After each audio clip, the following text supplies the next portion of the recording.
என்னுடைய எதிரிகள் பல பேர் என்னை எதிரியாக நினைப்பவர்கள். உண்மையில சொல்லணும்னா நான் யாரையுமே எதிரியா நினைக்கிறது இல்லைங்கய்யா.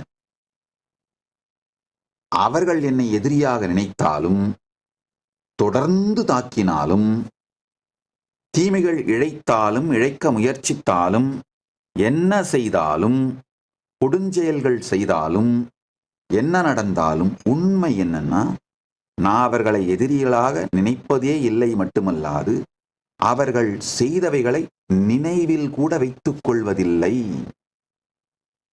பெருமானே நினைவுல கொண்டு வந்து காட்டி, இது மாதிரி இருக்கிறதுனால இது மாதிரி செய்யணும் அவரே விளக்கமாக காட்டும் பொழுது, அவர் காட்டுகின்ற அளவுக்குத்தான் நினைவில் இருக்குமே தவிர, எனக்கு ஒரு தனி நினைவு தொகுப்பே இவர்களை பற்றி இல்லை.